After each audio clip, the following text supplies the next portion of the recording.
Ndị ụmụnne m na ndị ụmụnna m, ndị ihechiowa, ndewonu.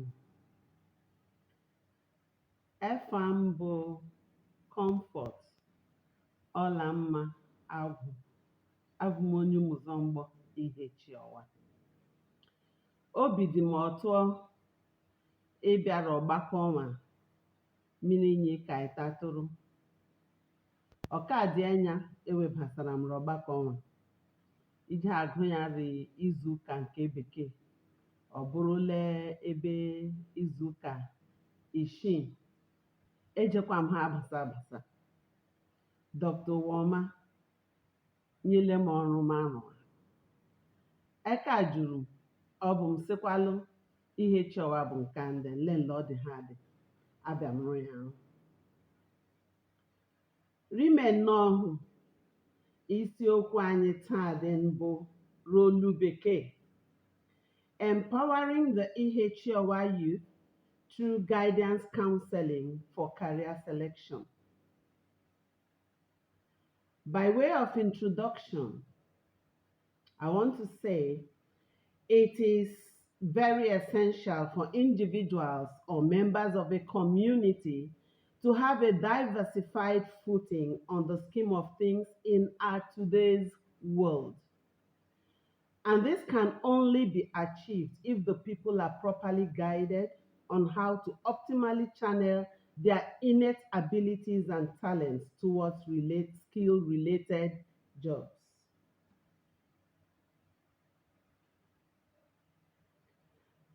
According to the United Nations, youths are individuals between 12 and 24 years, while the African Youth Charter puts the youth age range between 15 and 35. Then in Nigeria, of course where we are, it is between 18 and 29, and that is according to the new youth policy of 2019. If we go by this, you will realize that in our community, the people who fall within this age range cut across those in the secondary schools, those in the university or about graduating, depending on their speed and the course of study, and of course, the strikes we have here and there in the country.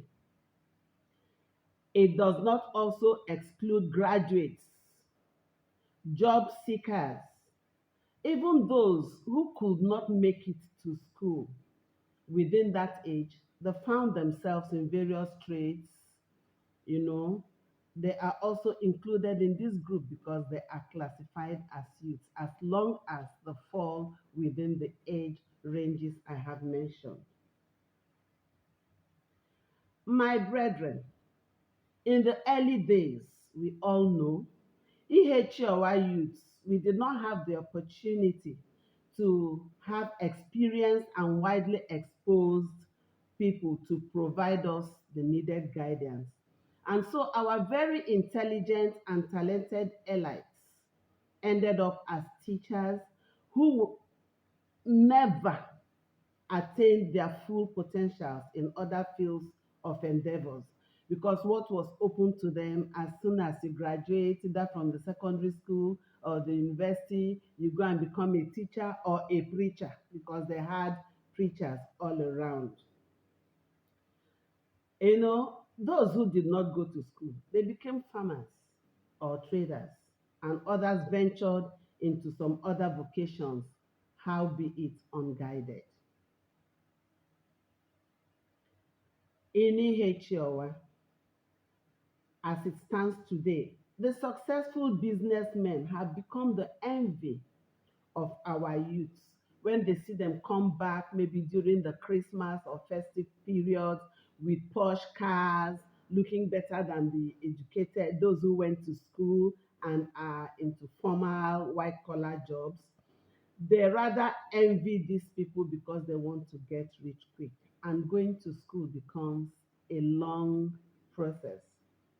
This group of people, we know with what is happening in the society today, can easily be recruited for violence and other antisocial activities, and therefore they would threaten the peace and the unity of our community. Some weeks ago, there was a paper on fostering peace and unity for development in ihechiowa. If we have a lot of our youths unguided into areas where they are skillful, definitely we will not see that peace. But I know God is with ihechiowa. We will have peace and unity in Jesus' name.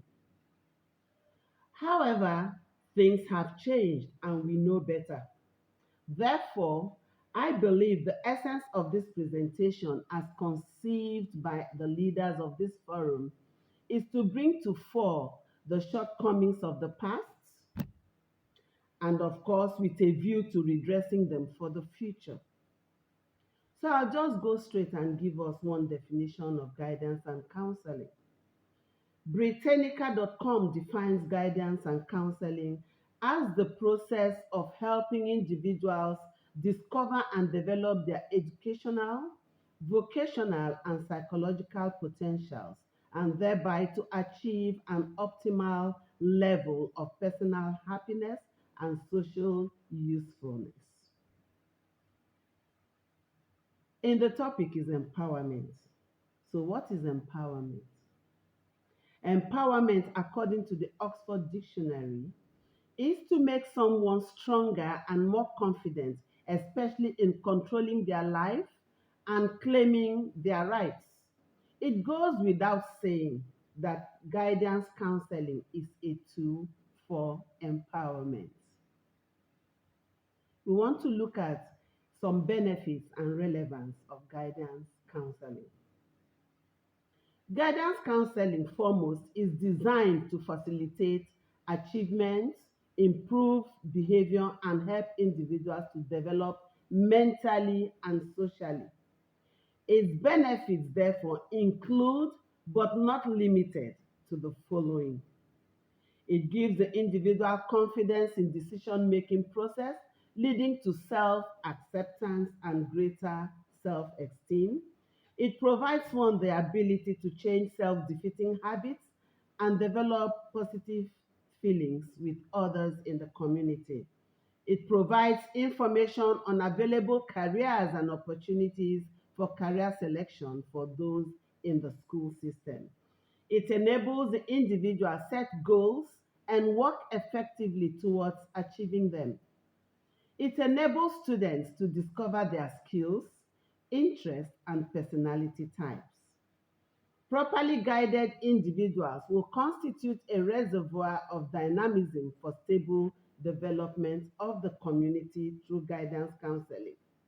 It reduces the number of jobless individuals who engage in drug abuse, stealing, and other criminal activities which threatens the peace and unity of the community. It encourages individuals to share ideas, to maintain meaningful and satisfying relationships with other people, thereby reducing the competitive spirit within the community. It brings about a shift from looking for unavoidable white-collar jobs to producing entrepreneurs. How do we then choose our careers? Because this is a summary, I'll just be giving us the things in a nutshell. Self-esteem and identification is the first of the 5 steps involved in choosing a career. In this, an individual or a student should be able to examine his or her traits and proffer answers to the following questions. Who am I? What are my norms and values? What are my abilities and capabilities? We are talking about potentials and soft skills. Who is my role model? And what kind of activities sustain my interest in life? After answering those questions, you have identified who you are, your traits and your values, and norms. You now want to verify your interest. So the second step is interest verification. And this is what you want to do. With the given abilities or skills I have identified, what can I become in life?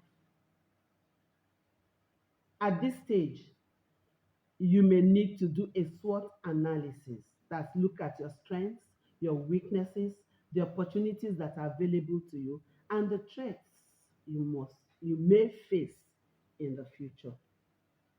When you've done this, you make inquiry into various careers or professions, and you draw a list of the top five that you are interested in. The top five, there are so many careers, occupations out there, professions, but you have identified your traits, your weaknesses, and your strengths. So you want to know of all these, let me rank the first five that I think I can fall into with my given potentials and abilities. For students, it is very important for them to identify their work skills, the ones they can acquire while being trained, and the ones that come easy to them. If it is with subjects, they want to see which of these subjects can I do well in without much stress. Which one can I score high in? Which one am I really interested in because of my kind of person? But I'm finding difficulties in understanding it. And then I can acquire skills in it while I am being trained in school. How does my innate skills and talents relate or fit into these five fields that I have shown interest in? Are there new skills I can readily acquire to enable me pursue my interests? Skills that I don't already have, but I can acquire them. What are the requirements or qualifications needed in my area of interest? Having verified your interest area, you want to set goals. So the third stage is goal setting. The individual who has outlined and identified his or her interest areas in relation to his or her potentials will need to set goals and plan strategies for achieving it. The goals must be SMART. We all know what we mean by SMART. They must be measurable, achievable, relevant, and time bound. They must be specific. Each goal should be subject based. That is the specificity. Then, of course, you have to attend lectures, pay attention in class, and take notes, which may help you retain important details. The fourth stage is action implementation. You have set your goals, you have identified who you are, you have verified your area of interest, you've set goals, and now you go to action implementation. At this stage, you have to focus on set targets. Therefore, you must be disciplined, you must order your priorities, avoid distractions, and keep the right friends so that they will not distract you. Have a personal study timetable, giving more time to subjects you find difficult. Plan on where and when to study because people have different times they can study. Some study in quiet areas, others will need a noisy area, others need music to be able to read. You plan also specific periods for social and physical activities because without play, Jack becomes a dull boy. How do we develop study skills?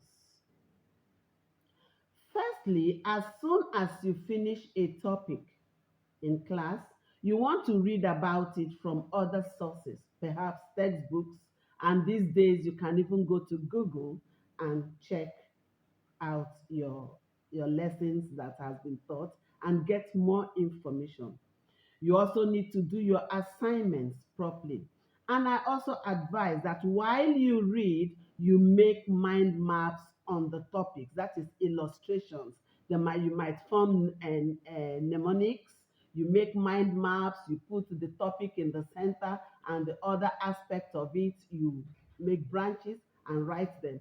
So that way it becomes captivating. Once your eyes set on the mind map, you already know what it is. You will really need to explain what you have read to someone because this will enhance your understanding. You need to be a member of a study group with your classmates and then assign topics to each person. And the topic assigned will be delivered by that person. It makes for better understanding and digest of what you have read. There is this SQ3R study skill which was developed by Francis Robinson. I used it while I was in secondary school. So it will enhance your understanding. By SQ3R, we mean the S stands for survey or study. Q is question. The three R's you have read, recall, or some people call it recite, and then review. It will really help you because before you study a topic, you want to do a quick scan of it. Then you want to bring out some questions that will make your mind alert as you're reading it. You want to proper answer to those questions. After that, you want to, you know, recall what you have read by writing them down or recite it before a friend. And then you do a review of what you were able to recall, whether it has covered everything you read. If it didn't, then you go back and pick up those ones you actually missed out on. When you've done this, the fifth and final stage in career selection is the what we call evaluation. This stage requires the individual to assess the progress made so far by providing honest answers to some questions like the ones I put forward. How much knowledge have I acquired in my choice field? Does this knowledge match my skills and personality type? Are there other things I will need to do or in order to get more and better skills and information? Are there other fields that I can venture into with my acquired knowledge stroke skills? This evaluation will take you back to your implementation stage where you think you have really not acquired. Were there some things I didn't do right? You go back also to your set goals and also you fall back on your interest verification. So it's a cyclic thing. After evaluation, you go back to your values, your norms, your abilities, capabilities, verification of your interest areas and the fields you have chosen, setting of goals, you review them, and then that will help you along the line as you move. A sincere answer to the above will enable the individual to either pursue the choice field with some adjustments in implementation or choose a completely different or related field, depending on what you think you have come out with at the evaluation stage. Thank God for technology.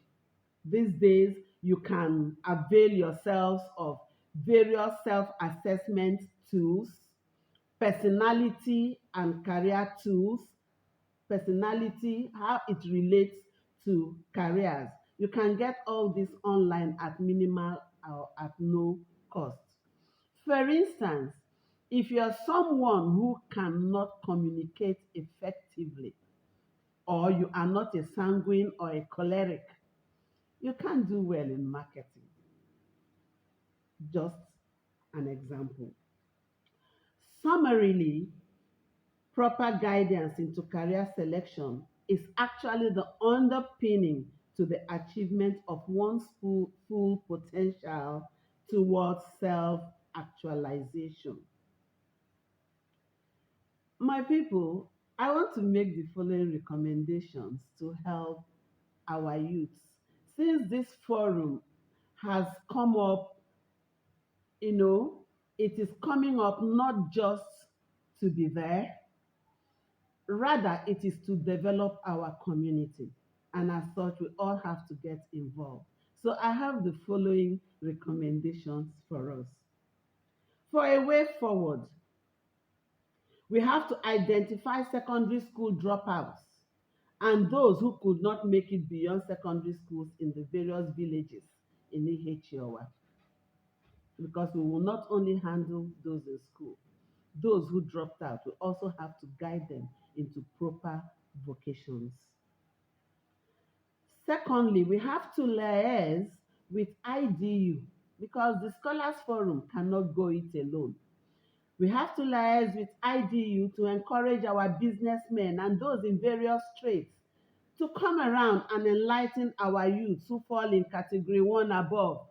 To say, even though you could not complete your secondary school or you could not make it into universities, you have these talents, you have these potentials. You can become an electrician, you can go into music, you can go into, mechanics. These days, if you watch the Nigerian curriculum for education, you have trade subjects included in them. And the West African Examinations Council examines candidates in these trade subjects, even carpentry, plumbing and pipe fitting, woodwork, carpentry, and a host of all others. I think there are about 39 such trade subjects. Data processing, repair of cell phones, and the rest. We might need to open skill acquisition centers, one in each ward, where interested youths can learn a trade. After doing this, we need to arrange a career fair yearly for students and even the dropouts. Yearly career fair. To do this, we will identify experts in various fields of endeavor who will serve as resource persons. Once we do that early, contact them, they get information and they get themselves prepared. From a guidance council, we have to form a guidance counseling team that could be consulted by the youth. From time to time, this team could organize workshops for the youth with the aim of controlling deviant behavior and other delinquencies amongst them and the community as a whole. These recommendations, if we actually sit down and try to implement them, I believe ihechiowa will be a better place because our youths will be better informed and we will all be happier for it. Thank you so much.